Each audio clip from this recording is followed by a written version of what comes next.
فرزند زہرا یہ حالات برے ہیں۔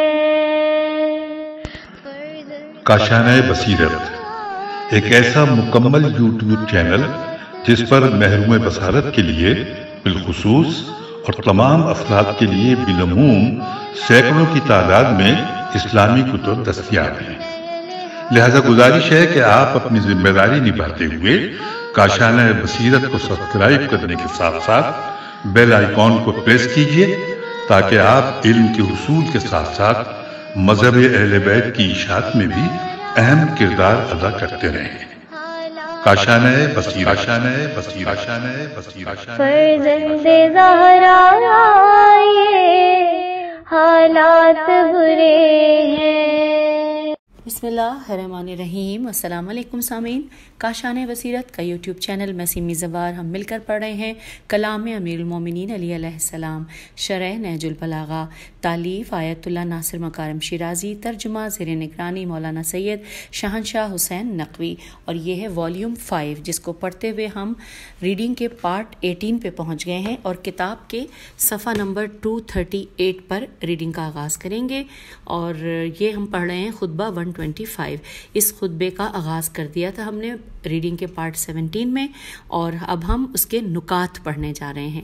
آئیے نکات کے حوالے سے ساتھ ساتھ سب سے پہلے تو ہے صفین کا صلح نامہ۔ اچھا، ہم ایسا کرتے ہیں کہ صفین کے صلح نامے سے پہلے حاشیے میں کچھ تفصیلات ہیں، پہلے وہ پڑھ لیتے ہیں۔ لکھا ہے کہ بہت سی کتب تاریخ میں ملتا ہے کہ امیر المومنین علیہ السلام کے لشکر کے کاتبوں نے آپ علیہ السلام کے نام کے ساتھ امیر المومنین علیہ السلام کا لقب لکھا تھا، مگر اس پر عمر و عاص اور دیگر لوگوں نے یہ کہہ کر سخت اعتراض کیا کہ اگر ہم آپ علیہ السلام کو امیر المومنین مانیں تو آپ علیہ السلام کے مد مقابل کو امیر الفاسقین ماننا پڑے گا، لہٰذا لازمی طور پر یہ لفظ حذف کیا جائے۔ تو امیر المومنین علیہ السلام کچھ دیر خاموش رہے اور پھر صلح حدیبیہ کے واقعے کو یاد کرتے ہوئے فرمایا کہ اللہ اکبر، اس دن بھی جب میں نے پیغمبر اکرم صلی اللہ علیہ وآلہ وسلم کے نام کے ساتھ رسول اللہ صلی اللہ علیہ وآلہ وسلم کا لقب تحریر کیا تھا تو مخالفین نے اس پر شدید احتجاج کرتے ہوئے اسے مٹانے پر زور دیا تھا۔ میں اسے مٹانے پر تیار نہ ہوا، مگر پیغمبر اکرم صلی اللہ علیہ وآلہ وسلم نے شر و فساد کو دور کرنے کے لیے اپنے ہی دست مبارک سے اسے مٹا دیا۔ اب یہ سن کر عمر و عاص غصے سے تل ملا گیا اور کہنے لگا کہ کیا ہمیں کفار قریش سے تشبیہ دی جا رہی ہے؟ اب میں اس مجلس میں نہیں بیٹھوں گا۔ امام علیہ السلام نے فرمایا، میں تو خود یہی چاہتا ہوں کہ ہماری مجلس کو تم جیسوں کے وجود سے خدا پاک رکھے۔ اس کے بعد کچھ دیر امیر المومنین علیہ السلام کے لقب کے لکھنے سے متعلق بحث ہوتی رہی۔ بعض کا عقیدہ تھا کہ اسے حذف نہ کیا جائے، یہاں تک کہ اس کے لیے تلواریں بھی کھینچی گئیں، لیکن بالآخر امام علیہ السلام نے مصلحت اسی میں دیکھی کہ شر و فساد سے بچنے کے لیے اس لقب کو حذف کر دیا جائے۔ حوالہ ہے تاریخ طبری جلد نمبر 4 صفحہ نمبر 37 اور دیگر تواریخ۔ اور اب آئیے نکات کے جو مزید تفصیلات ہیں اب ہم وہ پڑھتے ہیں۔ ہیڈنگ ہے صفین کا صلح نامہ۔ لکھا ہے جب مکار اور ستمگر شامی سپاہ قرآن کو نیزوں پر بلند کر کے عراقی سپاہیوں کو دھوکہ دینے میں کامیاب ہو گئی اور امیر المومنین علی علیہ السلام کو صلح کرنے پر مجبور کر دیا تو جنگ بندی کا عہد نامہ یوں تحریر ہوا۔ یہاں پر اس عہد نامے کا یہ ہم ترجمہ پڑھ رہے ہیں، پیج 239 پہ آ گئے ہیں۔ لکھا ہے یہ وہ صلح نامہ ہے جس کے بارے میں علی علیہ السلام بن ابی طالب علیہ السلام اور امیر شام ابن ابی سفیان نے فیصلہ کیا ہے۔ علی علیہ السلام بن ابی طالب علیہ السلام نے اہل عراق اپنے پیروکار مسلمانوں اور مومنوں کی بابت فیصلہ کیا ہے کہ جبکہ امیر شام بن ابو سفیان نے اہل شام اور مسلمان اور مومن پیروکاروں کی بابت فیصلہ کیا ہے کہ ہم خدا کے حکم کو تسلیم کرتے ہیں، صرف وہی ہمارے درمیان اتحاد پیدا کرنے والا ہے، اور یہ کہ اللہ کی کتاب آغاز سے اختتام تک ہمارے درمیان ہے۔ ہم اسی چیز کا احیا کریں گے جس کا قرآن نے احیا کیا، اور اسی چیز کا خاتمہ خاتمہ کریں گے کہ جس کا قرآن نے خاتمہ کیا ہے۔ جب یہ دو منتخب حکم ہمارے اس معاملے میں کوئی چیز قرآن میں پائیں تو ہم ان کی پیروی کریں گے، اور نہ ایسا نہ پائیں تو سنت عادلہ یعنی کہ پیغمبر اکرم صلی اللہ علیہ وآلہ وسلم سے ہم تک جو پہنچی ہے اس کی اتباع کریں گے۔ اور یہ دو منتخب حکم عبداللہ بن قیس، ابو موسیٰ اشعری اور عمرو بن عاص ہیں۔ یہاں پر انورٹڈ کاما کلوز ہو گیا، اور اس کا حوالہ ہے بحار الانوار جلد نمبر 32 صفحہ نمبر 543، تاریخ طبری میں یہ صلح نامہ جلد نمبر 4 صفحہ 38 پر کچھ فرق سے ملتا ہے۔ حوالہ بھی پڑھ لیا۔ اب لکھا ہے کہ یہ فیصلہ یا صلح نامہ یا عہد نامہ، خواہ جو بھی نام آپ اسے دیں، مختلف کتابوں میں مختلف فرق کے ساتھ نقل ہوا ہے۔ یہ اس بات کی نشاندہی کرتا ہے کہ اصل مسئلہ حکمیت قرآن کا مسئلہ تھا، نہ کہ حکمیت اشخاص کا۔ دوسرے الفاظ میں اشخاص اس بات کے پابند تھے کہ جو کچھ قرآن اس بارے میں کہتا ہے اسے استخراج اور استنباط کریں اور کلی دستورات کو ان کے مصادیق پر تطبیق کریں، تے توئے بے یہ قاف تطبیق کریں۔ لیکن جاہل خوارج نے اسے حکمیت اشخاص کے عنوان سے پیش کرتے ہوئے ایک نیا ہنگامہ کھڑا کر دیا اور مسلمانوں کے درمیان ایک خطرناک دراڑ پیدا کی۔ چنانچہ تاریخ میں جہل و نادانی کے اس طرح کے دردناک انجام اکثر و بیشتر دیکھنے کو ملتے ہیں۔ اس صلح نامے کے ضمن میں آیا ہے کہ حکمین نے علی علیہ السلام اور امیر شام نیز ان دونوں کے لشکروں سے یہ عہد و پیمان لیا کہ ان کے جان و مال، گھرانے اور قوم و قبیلہ امان میں ہوں، اور جو کچھ وہ فیصلہ سنائے اسے قبول کریں، یعنی وہ فیصلے جو کتاب اللہ اور سنت کے موافق ہوں۔ مزید یہ کہ جنگ بندی اور ہتھیار ڈالنے کا سلسلہ حکمین کی حاکمیت کے عرصے تک جاری رہے گا، اور جنگ بندی کی مدت 1 سال تک ہوگی۔ اگر حکمین اپنا حکم اس مدت سے پہلے صادر کرنا چاہیں تو کوئی مانع نہ ہوگا، اور اگر حکمین میں سے ایک دنیا سے رخصت ہو جائے تو اس کے گروہ کا امیر کسی اور کو اس کی جگہ مقرر کرے گا۔ حوالہ ہے بحار الانوار جلد 32 صفحہ نمبر 543، تاریخ طبری میں یہ صلح نامہ جلد 4 صفحہ نمبر 38 پر کچھ فرق سے ملتا ہے۔ اب آ گئے ہم پیج 240 پر۔ یہاں پر ہیڈنگ ہے خوارج سے امام علیہ السلام کی منطقی گفتگو۔ آئیے مل کر پڑھتے ہیں۔ ایک روایت میں بیان کیا گیا ہے کہ امیر المومنین علیہ السلام نے عبداللہ بن عباس کو لشکر خوارج کی جانب بھیجا جو آپ علیہ السلام کے نزدیک ہی موجود تھا، تاکہ یہ معلوم کیا جائے کہ وہ لوگ کیا چاہتے ہیں اور ان کی مخالفت کی دلیل کیا ہے۔ اس سوال کے جواب میں خوارج نے کہا کہ اے ابن عباس، ہمیں تمہارے رہبر اور پیشوا پر کئی اعتراض ہیں جو سب کے سب کفر آمیز، خطرناک اور جہنم میں پہنچنے کا باعث ہیں۔ نمبر 1، سب سے پہلے یہ کہ انہوں نے خود اپنے نام کے ساتھ لکھا ہوا لقب امیر المومنین صلح نامے میں سے کٹوا دیا، اور اب صلح نامہ علی اور امیر شام کے درمیان ہے۔ اگر وہ امیر المومنین نہیں ہیں تو ہم تو مومن ہیں۔ اس بنا پر کوئی ایسی دلیل نہیں کہ ہم انہیں اپنا امام تسلیم کریں۔ نمبر 2 کہ وہ خود اپنے مقام و مرتبے کے بارے میں شک اور تذبذب کا شکار ہیں اور اپنے امیر المومنین ہونے کا یقین نہیں رکھتے، کیونکہ انہوں نے حکمین سے کہا کہ صحیح طور پر غور و فکر کرو، اور اگر تم امیر شام کو خلافت کا زیادہ سزاوار سمجھتے ہو تو اسے خلیفہ بنا دو، اور اگر تم مجھے زیادہ حقدار سمجھتے ہو تو مجھے خلافت سونپ دو۔ جب وہ خود اپنے بارے میں متردد ہیں تو ہم ان کے بارے میں ان سے زیادہ شک میں مبتلا ہوں گے۔ تیسرے نمبر پہ تیسرا اعتراض یہ ہے کہ انہوں نے اپنے بجائے کسی دوسرے شخص کو حکم بنایا، جبکہ ہم تو خود انہیں امام علیہ السلام کو اس کام کے لیے سب سے افضل جانتے ہیں۔ چوتھا یہ کہ انہوں نے افراد کو دین خدا میں قضاوت کے لیے مقرر کیا، جبکہ فیصلہ کرنے کا حق صرف خدا کو حاصل ہے، انہیں یہ حق حاصل نہیں۔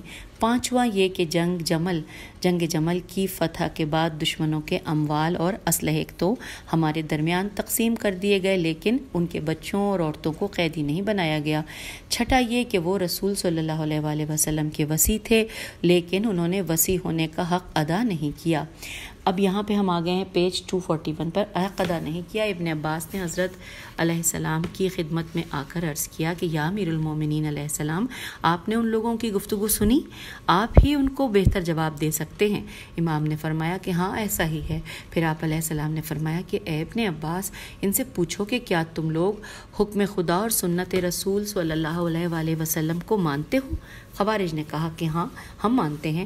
تو امام علیہ السلام نے فرمایا کہ میں بالکل ابتدا سے بات کا آغاز کرتا ہوں اور تمہارے تمام اعتراضات کا ایک ایک کر کے جواب دیتا ہوں. پھر فرمایا کہ پہلی بات صلح نامے میں امیر المومنین کا عنوان حذف کرانے سے متعلق ہے، تو غور سے سن لو. مجھے اچھی طرح یاد ہے کہ صلح حدیبیہ کے دن میں ہی عہد نامہ لکھا جا رہا تھا. چنانچہ جب میں نے لکھا تھا کہ بسم اللہ الرحمن الرحیم حاذا مس طلحہ علیہ رسول اللہ و ابو سفیان و سہیل بن عمرو، اس پر سہیل نے اعتراض کرتے ہوئے کہا کہ اول تو ہم رحمان و رحیم کو نہیں جانتے، اور دوسری بات یہ کہ ہم محمد صلی اللہ علیہ وآلہ وسلم کو رسول اللہ نہیں مانتے. تیسرے یہ کہ یہ ہمیں منظور نہیں کہ محمد صلی اللہ علیہ وآلہ وسلم کا نام ہمارے نام سے پہلے ذکر ہو، جبکہ ہم عمر اور سن و سال میں ان سے بڑے ہیں. جب وہ اپنے اعتراض پر بضد رہے تو رسول اللہ صلی اللہ علیہ وآلہ وسلم نے مجھے حکم دیا کہ یا علی، بسم اللہ الرحمن الرحیم کی جگہ بسمک اللہم لکھ دیں اور رسول اللہ کی جگہ محمد بن عبداللہ تحریر کر دیں. پھر فرمایا کہ اے علی علیہ السلام، آپ کو بھی ایک دن اسی صورتحال کا سامنا ہوگا اور آپ معترضین کی پیشکش کو قبول کریں گے، حالانکہ اس سے آپ کو شدید کراہت ہوگی. میں نے بھی صلح نامے میں جو میرے اور عمرو بن عاص کے درمیان تحریر ہوا تھا اپنے لیے امیر المومنین لکھوایا تھا، مگر انہوں نے قبول نہ کیا. یہ سن کر خوارج نے کہا کہ یا علی علیہ السلام، آپ حق بجانب ہیں. دوسرے اعتراض کے جواب میں فرمایا کہ اور یہ جو تم کہتے ہو کہ میں نے حکمین کا تقرر کر کے ان سے یہ کہہ دیا ہے کہ تم غور و فکر کر کے بتاؤ کہ امیر شام زیادہ سزاوار ہے یا میں، یہ بات غلط ہے کہ میں نے اپنے بارے میں شک کیا ہے. میرا اس طرح کہنا در حقیقت گفتگو میں اظہار انصاف کا طریقہ ہے کہ جس کی مثال یہ ہے کہ رسول اللہ صلی اللہ علیہ وآلہ وسلم نے حکم قرآن کے مطابق مشرکوں سے فرمایا تھا کہ ہم اور تم یا ہدایت پر ہیں یا کھلی گمراہی میں ہیں. حوالہ ہے سورہ سبا آیت نمبر 24. ہم پیج 242 پہ آ گئے ہیں. پھر لکھا ہے کہ تو یقیناً یہ کہہ کر رسالت معاب نے اپنی رسالت کی تردید نہیں کی تھی اور خوارج کو پھر کہنا پڑا کہ آپ حق پر ہیں. اور پھر فرمایا کہ اور تمہارا یہ کہنا کہ میں نے اپنے علاوہ کسی دوسرے کو حکم کیوں بنایا، تو جب کہ میں اس کام کے لیے سب سے زیادہ سزاوار تھا، تو یہ رسول خدا صلی اللہ علیہ وآلہ وسلم کی حکمت عملی کے مانند ہے، جنہوں نے سعد بن معاذ کو جنگ بنی قریظہ قاف یہ زوئے ہے قریظہ میں حکم مقرر فرمایا، حالانکہ خود پیغمبر صلی اللہ علیہ وآلہ وسلم ان سب سے بہتر تھے. دوسری طرف خدا فرماتا ہے کہ لقد کانا لکم فی رسول اللہ اسوۃ حسنہ، تو میں نے اس کام میں پیغمبر اکرم صلی اللہ علیہ وآلہ وسلم کی پیروی کی ہے. خوارج کو کہنا پڑا کہ یہ بات بھی درست ہے. پھر لکھا ہے کہ اور تمہارا یہ اعتراض کہ میں نے دین خدا کے معاملے میں کیوں افراد کو حاکم قرار دیا، تو میں نے ایسا ہرگز نہیں کیا، بلکہ میں تو کلام خدا کو حاکم میں نے تو کلام خدا کو حاکم بنایا ہے، کیونکہ خداوند تعالی حالت احرام میں شکار سے متعلق فرماتا ہے انورٹڈ کاما، اور تم میں سے جس نے بحالت احرام قصدن اسے مار ڈالا تو اس کا بدلہ مویشیوں میں سے اسی کے برابر کوئی جانور ہے جسے اس نے قتل کیا ہے، جس کی نسبت تم میں سے 2 عادل شخص فیصلہ کریں گے. انورٹڈ کاما کلوز سورہ مائدہ آیت 95. پس جب حالت احرام میں شکار ہونے والے کسی پرندے کے بارے میں اللہ ایسا حکم صادر فرماتا ہے تو مسلمانوں کا خون جو اس سے کہیں زیادہ اہم ہے، اس کے بارے میں ہم اس کے حکم کے کیوں نہ قائل ہوں. رہا تمہارا یہ اعتراض کہ میں نے جنگ بصرہ میں فتح کے بعد شکست خوردہ لشکر کے اموال کو اپنے سپاہیوں میں تقسیم کیا لیکن ان کی عورتوں اور بچوں کو اسیر اور قیدی کے عنوان سے تقسیم نہ کیا تو یہ در حقیقت میری طرف سے اہل بصرہ پر ایک احسان تھا، جس طرح پیغمبر اکرم صلی اللہ علیہ وآلہ وسلم نے فتح مکہ کے موقع پر اہل مکہ پر احسان کرتے ہوئے معاف فرمایا۔ اس کے علاوہ اگر میں انہیں تقسیم کرتا بھی تو تم میں سے کون تھا جو حضرت عائشہ کو بطور کنیز اپنا لیتا؟ خوارج نے کہا کہ حق آپ کے ساتھ ہے۔ اس کے بعد فرمایا کہ اور تمہارا یہ اعتراض کہ میں پیغمبر صلی اللہ علیہ وآلہ وسلم کا جانشین تھا مگر میں نے آپ کی جانشینی کے مقام و منزلت کا پاس نہ رکھا تو یہ میرا گناہ نہیں بلکہ تمہارا گناہ ہے کہ تم نے مجھ سے رخ پھیر دیا اور مجھے تنہا چھوڑ دیا۔ خوارج نے کہا آپ حق بجانب ہیں۔ آخر میں بہت سے لوگوں نے آپ کی مخالفت سے توبہ کی لیکن 4000 متعصب اور ہٹ دھرم لوگ باقی رہے اور ایک بھرپور جنگ میں سب کے سب تباہ ہو گئے۔ حوالے میں لکھا ہے کہ احتجاج طبرسی جلد نمبر 1 صفحہ نمبر 442 پر کچھ اختصار اور معنی میں کمی کے ساتھ ہوئی ہے۔ یہی داستان مناقب ابن مغازلی میں صفحہ 406 پر کچھ اضافے کے ساتھ اور بہار الانوار جلد 33 صفحہ 377 پر کچھ فرق کے ساتھ نقل ہوئی ہے۔ یوں پیج 243 پر ہم نے خطبہ 125 مکمل کر لیا ہے اور اب آئیے خطبہ 126 پڑھنے کا آغاز کرتے ہیں۔ صفحہ 245 پر لکھا ہے یہ خطبہ امام علیہ السلام نے اس وقت ارشاد فرمایا جب بیت المال کی مساویانہ تقسیم پر کچھ لوگ بگڑ اٹھے اور بعض جاہلوں نے آپ علیہ السلام سے امتیازی سلوک اپنانے کو کہا۔ اور سب سے پہلے آپ پڑھ لیتے ہیں سند خطبہ۔ یہ خطبہ ایک طویل خطبے کا حصہ تھا جو امام علیہ السلام نے بیت المال کی تقسیم اور اپنے اوپر کیے جانے والے اعتراضات کے جواب میں ارشاد فرمایا ہے۔ ایسا معلوم ہوتا ہے کہ یہ خطبہ نمبر 142 سے مربوط ہے اور دونوں ایک ہی خطبے کے حصے ہیں۔ اس خطبے کو بہت سے اہل قلم نے جو سید رضی سے قبل یا ان کے بعد گزرے ہیں اپنی کتابوں میں نقل کیا ہے۔ مثلا ابن قتیبہ نے الامامیہ و سیاسہ میں، ابن شیبہ نے تحفہ العقول میں، علامہ کلینی نے فروع کافی میں، شیخ مفید نے المجالس میں اور مرحوم شیخ طوسی نے اپنی کتاب امالی میں سے درج کیا ہے۔ اور اب ہم پڑھ رہے ہیں خطبہ ایک نگاہ میں۔ لکھا ہے جیسا کہ عنوان خطبے سے واضح ہے یہ خطبہ بعض ایسے لوگوں کے اعتراض کے جواب میں ارشاد فرمایا ہے جنہوں نے ازراہ ہمدردی امام علیہ السلام کی خدمت میں عرض کی تھی کہ مناسب یہ ہے کہ آغاز حکومت میں بیت المال کے اموال کو رؤساء، اشراف اور قبائل کے سرداروں نیز ایسے افراد میں تقسیم کریں جو آپ کی حکومت کو نقصان پہنچا سکتے ہیں اور انہیں دوسروں سے زیادہ حصہ دیں تاکہ آپ کی حکومت کی بنیادیں مستحکم ہوں۔ امام علیہ السلام نے ان کے جواب میں 2 نقطوں کی طرف اشارہ فرمایا ہے۔ پہلا یہ کہ میں ایسا ہرگز نہیں کر سکتا کہ اپنی حکومت کے پایوں کو مضبوط کرنے کے لیے ظلم اور امتیازی روش کا سہارا لوں اور کسی کا حق کسی دوسرے کو دوں، نہ ہی میں یہ پسند کرتا ہوں کہ ظلم کی راہ سے حق و عدالت کے مقام پر پہنچوں۔ دوسرے یہ کہ جو لوگ اس جیسے کاموں کے مرتکب ہوتے ہیں وہ آخرکار انہی لوگوں کی بے قدری کا شکار ہو جاتے ہیں جن کی انہوں نے خدمت کی ہے۔ اور اب ہم آ گئے ہیں پیج 246 پر اور ہم پڑھنے جا رہے ہیں خطبہ 126 کا پہلا حصہ جو عربی ہے وہ آپ کی سماعتوں کی نظر اس پیراگراف کا آغاز اور اختتام۔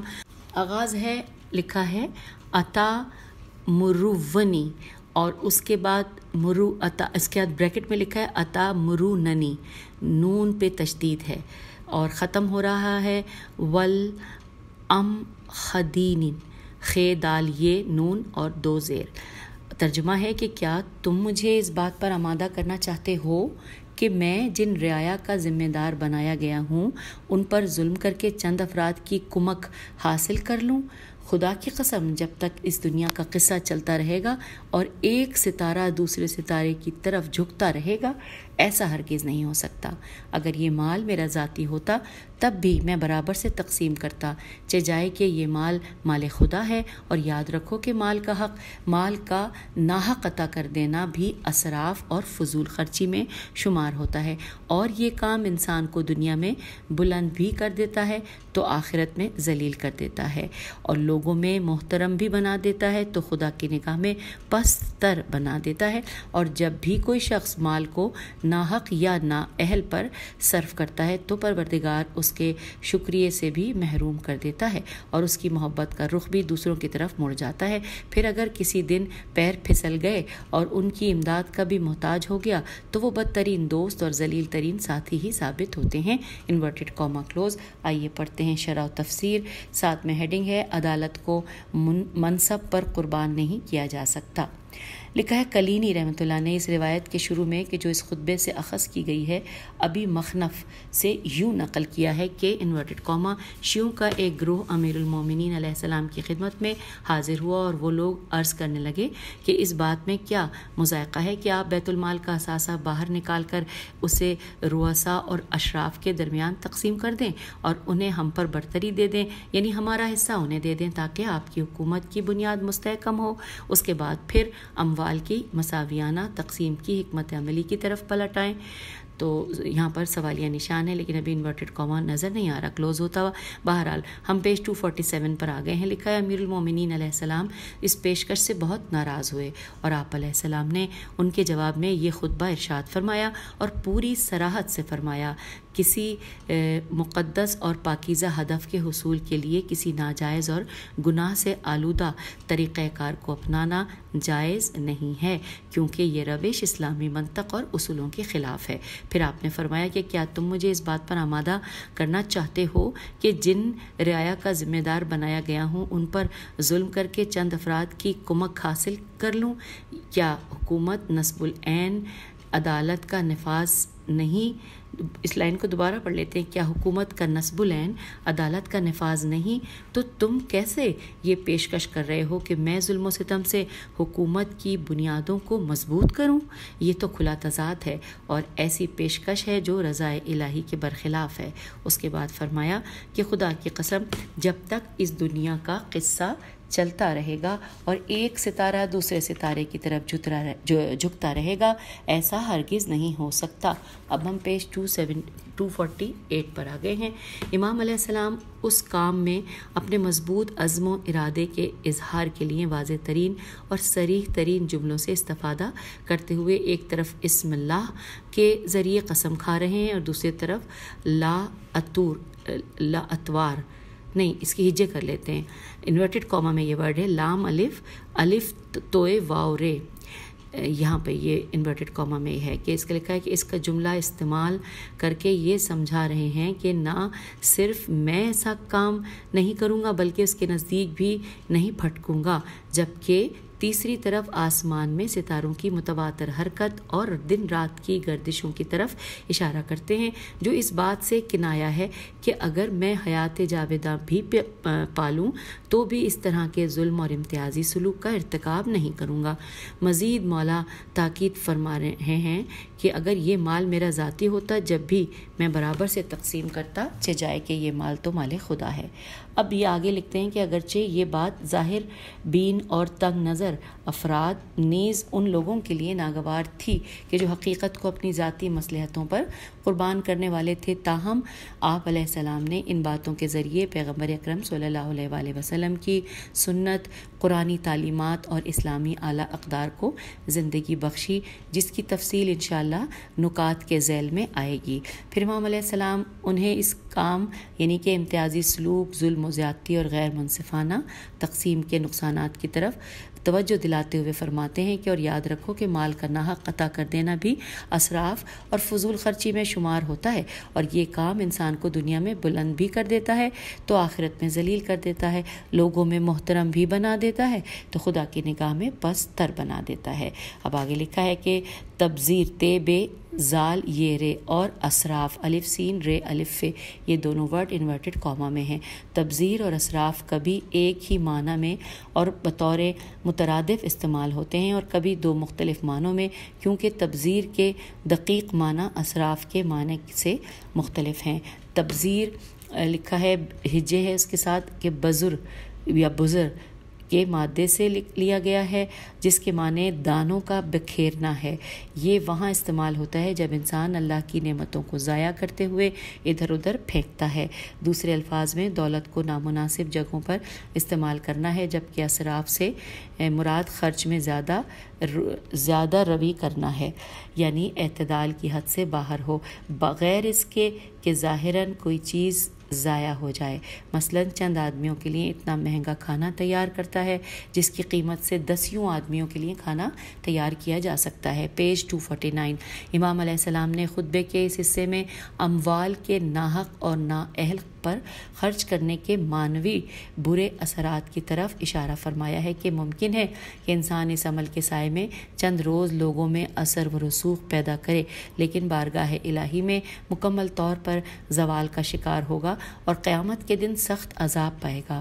آپ علیہ السلام کا یہ فرمانا کہ اموال کو اس طرح بخش دینا اسراف و تبذیر ہے تو ایسا اس لیے ہے کہ یہ رویہ معاشرے میں اسراف و تبذیر کا سبب بنتا ہے، کیونکہ جنہوں نے اپنے حق سے زیادہ حصہ پایا ہے وہ غالباً نہ دوسروں کو بخشنے کے لیے ہوتا ہے اور نہ خود اسے صحیح جگہ خرچ کر سکتے ہیں، لہٰذا وہ لازماً اسراف و زیادہ روی کی راہ پر چڑھ جاتے ہیں۔ اور اب آگے لکھا ہے کہ اس کے بعد اس رویے کی دنیاوی برے اثرات کی طرف مولا اشارہ فرماتے ہیں اور کہتے ہیں کہ اور جب بھی کوئی شخص مال کو ناحق یا نااہل پر صرف کرتا ہے تو پروردگار اسے اس کے شکریہ سے بھی محروم کر دیتا ہے اور اس کی محبت کا رخ بھی دوسروں کی طرف مڑ جاتا ہے۔ پھر اگر کسی دن پیر پھسل گئے اور اس کی امداد کا بھی محتاج ہو گیا تو وہ بدترین دوست اور ذلیل ترین ساتھی ہی ثابت ہوتے ہیں۔ Inverted comma close. اب یہاں پہ لکھا ہے کہ خدین کی تعبیر ہم محجے کرتی ہوں۔ الف لام الف میم، الف کے اوپر فتح ہے، لام پہ جزم ہے، الف پہ پھر فتح ہے اور میم پر پیش ہے، اور پھر ہے خے دال یہ نون، خے پہ فتح ہے، دال کے ساتھ یہ ہے، پھر یہ پہ جزم ہے اور نون کے ساتھ 2 زیر ہیں، تنوین ہے۔ پھر اس کے بعد لکھا ہے کہ اس کی تعبیر اس نقطے سے پیش نظر کہ لام واو میم اور واو پہ حمزہ ہے، لوم بمانی پستی اور خدین بمانی دوست ہے، اس بات کی طرف اشارہ ہوگا کہ یہ لوگ اس شخص کی مشکل گھڑی میں جس نے ان کی مدد کی ہے نہ صرف اس کی مدد نہیں کرتے بلکہ اسے ایسی جگہ پہنچا دیتے ہیں کہ شاید سرزنش کیے جانے والے لوگوں میں اس کا شمار ہو جائے۔ نہج البلاغہ کے بعض شارحین یا مترجمین کا اس عبارت سے سرزنش کے معنی اخذ کرنا شاید اس بنا پر ہو کہ پستی کا واضح مصداق مصیبت کی گھڑی میں دوست سے منہ موڑنا ہے۔ تاریخ اور ہمارے ذاتی تجربات نے بھی بارہا اس بات کو ثابت کیا ہے کہ بہت سے ظالم اور ایسے لوگ جو اپنے دوستوں کو بے تحاشا دولت سے نوازتے تھے، جب یہ لوگ اپنے اعمال کے مکافات میں گرفتار ہوئے تو کوئی بھی ان کی مدد کے لیے نہ بڑھا، بلکہ ان کے پرانے دوست تو بیگانوں سے بھی زیادہ بے رخی کا مظاہرہ کرنے لگے، اور حافظ کا یہ شعر لوگوں کی زبان پر عام ہو چکا ہے، اسی مفہوم کا حامل ہے۔ اچھا، یہ جو شعر ہے اس کو پڑھنے کے لیے، کیونکہ یہ ظاہر فارسی میں ہے، من از بیگانگان ہرگز ننالم کہ بامن ہرچے گرد آن آشنا کرد۔ پیج 250 پر ہم آئے ہیں اور یہاں پر اس کا ترجمہ لکھا ہے کہ مجھے غیروں سے کوئی گلا شکوہ نہیں ہے کیونکہ میرے ساتھ جو کچھ کیا وہ اپنوں نے کیا، انورٹڈ کاما کلوز۔ اور اب ہم پیج 250 پر پڑھنے جا رہے ہیں نکتہ بیت المال کے تقسیم کے طریقہ کار پر ایک اہم بحث، یہ ہیڈنگ ہے۔ لکھا ہے کہ درج بالا خطبے سے بخوبی استفادہ ہوتا ہے کہ امیر المومنین علیہ السلام کا اصرار تھا کہ بیت المال تمام مسلمانوں میں مساوی طور پر تقسیم ہونا چاہیے اور اس میں کسی شریف کو حقیر پر یا سیاسی اور سماجی سرکردوں یہاں تک کہ اسلام قبول کرنے میں پہل کرنے والوں اور فقیروں کو بھی ان کے غیر پر ترجیح نہیں دی جانی چاہیے۔ رسول اکرم صلی اللہ علیہ وآلہ وسلم کے دور میں یہی طریقہ رائج تھا اور بظاہر خلیفہ اول کے دور میں بھی یہی روش جاری رہی۔ جب پھر خلیفہ ثانی کا دور شروع ہوا تو انہوں نے تقسیم بیت المال میں امتیازی اور غیر منصفانہ رویوں کی بنیاد رکھی اور اس سلسلے میں سیاسی اور سماجی ترجیحات کو ملحوظ رکھنا شروع کیا۔ ابن ابی الحدید کی گفتگو کے مطابق خلیفہ ثانی نے خلافت پر فائز ہونے کے بعد سائقین اسلام کو سائقین اسلام کو بعد والوں پر برتری دینا شروع کی، نیز قریشی مہاجرین کو غیر قریشی مہاجرین پر، عام مہاجرین کو انصار پر، عربوں کو عجموں پر اور آزاد لوگوں کو آزاد شدہ غلاموں پر فوقیت دی اور ان کے حصوں کو بڑھا دیا، بلکہ انہوں نے خلیفہ اول کو بھی ان کی خلافت کے دوران مشورہ دیا کہ مصلحت اسی میں ہے کہ لوگوں میں امتیاز رکھا جائے، مگر خلیفہ اول نے یہ کہہ کر اس سے انکار کیا کہ یہ کتاب الہی کے خلاف ہے۔ جب خلیفہ ثالث کی باری آئی تو یہ امتیازات اور غیر منصفانہ رویے اپنی انتہا کو پہنچے۔ ان کے دور میں ان کے قوم و قبیلے اور عزیز و اقارب کو باقی تمام افراد پر برتری حاصل تھی اور بیت المال کا بہت بڑا حصہ انہی کے درمیان تقسیم ہوتا تھا۔ اور اس کے بعد لکھا ہے کہ ہم پیج 251 پر ہیں کہ مرحوم علامہ امینی نے الغدیر کی 8ویں جلد کے صفحہ 286 پر الفوزی فی مال اللہ، الف لام فے واو ضاد چھوٹی الفوزی فی مال اللہ کے زیر عنوان خلیفہ ثالث کے اپنے دوستوں، رشتہ داروں اور حامیوں کو بخشے ہوئے بے حساب اموال کی تفصیلی اعداد و شمار کو اہل سنت کے مختلف منابع سے تحریر کیا ہے۔ یہ ایسے اعداد و شمار ہیں جو انسان کو وحشت و حیرت میں ڈال دیتے ہیں۔ چنانچہ یہی امر مسلمانوں کے خلیفہ ثالث کے خلاف بغاوت کا اہم سبب بنا۔ اس کے علاوہ عہد امیر المومنین علیہ السلام کے سرداران قبائل اور سیاسی بازیگروں کی آپ علیہ السلام سے مخالفت کا ایک اور سبب ان امتیازات کا خاتمہ اور تمام مسلمانوں میں مساوات کی رعایت تھی، جیسا کہ مذکورہ بالا خطبے اور نہج البلاغہ کے دیگر خطبوں میں نیز تواریخ سے استفادہ ہوتا ہے۔ حوالہ ہے خطبہ 232 کی طرف رجوع کریں۔ پھر چلتے ہیں آگے، لکھا ہے دلچسپ بات یہ ہے کہ اس دور کی سیاسی سرکردہ شخصیات بھی اس مسئلے کو چھپاتی تھیں۔ چنانچہ طبری نے اپنی کتاب میں نقل کیا ہے کہ ایک شخص نے ابو عبد الرحمن سلمہ کے جو اس زمانے کے معروف لوگوں میں سے تھا، ان سے کہا کہ تمہیں خدا کی قسم ہے کہ تم کب سے علی علیہ السلام سے دشمنی کرنے لگے ہو؟ کیا اسی زمانے سے نہیں کہ جب انہوں نے بیت المال کے اموال کو تقسیم کیا تو تمہیں اور تمہارے خاندان کو، جو کہ بیت المال سے بہت فائدہ اٹھا چکے تھے، انہوں نے کچھ نہیں دیا؟ عبد الرحمن نے جواب میں کہا کہ اب جب کہ تم نے مجھے خدا کی قسم دی ہے تو میں بتائے دیتا ہوں کہ ہاں حقیقت ایسی ہی ہے۔ اور اس کے بعد لکھا ہے بہرحال دیکھنا یہ چاہیے کہ عدل و مساوات کا مسئلہ جس پر پیغمبر اکرم صلی اللہ علیہ وآلہ وسلم اور حضرت علی علیہ السلام کے زمانے میں بہت زور دیا جاتا تھا، کہاں سے سرچشمہ لیتا ہے۔ یقیناً یہ امر ان اموال کی اہمیت کی بنا پر تھا کہ جو بیت المال میں جمع ہوتے تھے۔ توضیح لکھی ہے کہ جو اموال بیت المال میں جمع کیے جاتے تھے وہ غالباً 3 قسم کے ہوتے تھے۔ پہلی قسم جنگی غنائم۔ ہم جانتے ہیں کہ مال غنیمت کے بارے میں جنگجوؤں کے درمیان کوئی فرق نہیں ہوتا تھا، سوائے اس کے کہ پیادہ لشکر کو ایک حصہ اور سواروں کو 2 حصے دیے جاتے تھے۔ یہ فرق اس لیے ہوتا تھا کہ سواریوں کو جنگجو خود ہی مہیا کرتے تھے اور اس کے لیے کافی سرمایہ لگانا پڑتا تھا۔ اس کے علاوہ جنگ میں پیادوں کے مقابلے میں سوار جنگجو زیادہ اہم کردار ادا کرتے تھے۔ پیج 252 پر آ گئے ہیں اور پیج 253 پر پہنچ کر یہ مکمل ہو جائے گا۔ لکھا ہے دوسری یہ ہے کہ اموال اجارہ، یعنی کہ ان مفتوحہ زمینوں سے حاصل ہونے والے اموال جو مسلمانوں سے متعلق ہوتی تھیں، اور یہ اموال بھی اسلامی حکومت کے خزانے میں جمع کیے جاتے تھے۔ چنانچہ خلفاء کے دور میں بیت المال کی اکثر قوم انہی اموال سے حاصل ہوتی تھی، اکثر رقوم انہی اموال سے حاصل ہوتی تھیں۔ تیسری یہ کہ لگان اور وہ مال جو غیر مسلموں سے لیے جاتے تھے اور ان کے عوض میں انہیں اسلامی حکومت کی حمایت حاصل ہوتی تھی، ان کی جان و مال اور ناموس محفوظ ہوتے تھے۔ بعض بزرگ فقہا کے مطابق لگان کا مصرف وہی اموال اجارے کا مصرف ہوتا تھا اور اس کا تعلق سبھی مسلمانوں سے ہوتا تھا۔ چوتھی زکوٰۃ معین اجناس سے معین مقدار لی جاتی تھی۔ اس کے 8 مصارف قرآن مجید میں ذکر ہوئے ہیں اور معمولاً فقراء اور ناداروں میں ان کی ضرورتوں کے مطابق تقسیم ہو جاتی ہے، لہٰذا اس کی تقسیم میں معیار ضروری ہوتا ہے، نہ مساوات۔ اور پھر 5ویں لکھا ہے خمس، تمام آمدنی سے لاگت اور سالانہ اخراجات منہا کرنے کے بعد بقیہ بیت المال کو ادا کیا جاتا تھا۔ جس طرح قرآن مجید اور روایات سے استفادہ ہوتا ہے، اس کا ایک حصہ بنی ہاشم کے ناداروں کو اور دوسرا حصہ امام المسلمین کا ہوتا ہے، جو اسلامی حکومت کی ضرورتوں پر خرچ ہو جاتا ہے۔ چھٹی چھٹی ہے انفال، یہ ان تمام اموال پر مشتمل ہوتا ہے کہ جن کا کوئی خاص مالک نہیں ہوتا، جیسے خالصہ اراضی، جنگل، معاون کے کچھ حصے، معادن کے کچھ حصے، دریاؤں کے ساحلوں اور بنجر زمینیں جن کے مالک انہیں چھوڑ گئے ہیں، تو یہ بھی حکومت کے اموال میں شامل ہوتی ہیں اور امام المسلمین سے متعلق ہو جاتی ہیں۔ ان 6 منابع میں سے ہر ایک پر مفصل بحث پائی جاتی ہے جو فقہی کتب میں کتاب الخمس، کتاب الزکوٰۃ اور کتاب الجہاد کے عنوان سے مذکور ہیں۔ اب سوال یہ پیدا ہوتا ہے کہ جو اموال مسلمانوں میں بطور مساوی تقسیم ہونے چاہیے تھے اور پیغمبر اکرم صلی اللہ علیہ وآلہ وسلم نے اس پر عمل کیا، یہاں تک کہ خلیفہ اول کے زمانے میں بھی یہ سنت جاری رہی اور حضرت علی علیہ السلام رسول اکرم صلی اللہ علیہ وآلہ وسلم اس سنت کو خلیفہ ثانی اور ثالث کے دور میں متروک ہونے کے بعد اس کا احیاء کر رہے ہیں۔ مذکورہ والا اموال کی 6 قسموں میں سے کون سی قسم میں شامل ہوں گے؟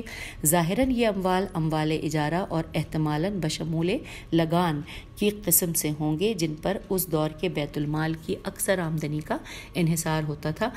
یہ اموال اس قدر زیادہ ہوتے تھے کہ ان کے مقابلے میں بیت المال کی دیگر آمدنیوں کی چنداں اہمیت نہیں ہوتی تھی، لہٰذا مختلف علاقوں میں بھیجے جانے والوں کے اصل اہداف میں سے ایک انہی اموال کی جمع آوری ہوا کرتا تھا۔ نہج البلاغہ کے متعدد مکتوبات سے بھی یہی معنی سامنے آتے ہیں، جیسے عہد نامہ مالک اشتر مکتوب 53 اور اسی طرح مکتوب 43 جو امیر المومنین علیہ السلام نے مسقلہ میم صاد قاف لام ہے مسقلہ بن حبیرہ کو تحریر فرمایا تھا۔ بنا بنی اگر بیت المال کا کوئی اور حصہ موجود فقہی اسناد کے مطابق مسلمین اور اسلامی حکومت کے منافع کی بنیاد پر غیر مساوی طور پر تقسیم ہو جائے تو یہ مذکورہ بالا اور اس جیسے دیگر خطبوں میں بیان شدہ مطلب کے منافی نہ ہوگا۔ آخری پیراگراف کے اس کے علاوہ جو فرق کبھی کبھار بیت المال کے بعض قسم کے اموال کی تقسیم میں کیا جاتا تھا جیسا کہ اوپر ذکر ہوا، تو یہ منافع مسلمین اور مخصوص خدمات کی بنیاد پر ہوتا تھا، نہ انفرادی مصلحتوں کی بنا پر جیسا کہ امیر شام کیا کرتا تھا۔ وہ قبیلوں کے سرداروں کو بے حساب اموال دے کر خرید لیا کرتا تھا، بلکہ لشکر علی علیہ السلام کے بعض ضعیف الایمان افراد کو بھی بھاری رقوم دے کر اپنے جال میں پھنساتا تھا، جو ایک عظیم اور ناقابل معافی جرم ہے۔ جیسا کہ اوپر ذکر ہوا ہے کہ حضرت علی علیہ السلام اس کام سے بیزار تھے اور ایسے کاموں کی تجویز دینے والوں کو سختی سے سرزنش کرتے تھے۔ یقیناً یہ آزادوں پرہیزگاروں اور جانثاروں کا مکتب ہے جو جاہ و طلب سیاسی بازی گروں اور خواہشات کے پجاریوں کے مذہب سے ہمیشہ متضاد رہا ہے اور رہے گا۔ تو اب اجازت دیجیے، خطبہ 126 بھی یہاں پر مکمل ہوا۔ خدا حافظ۔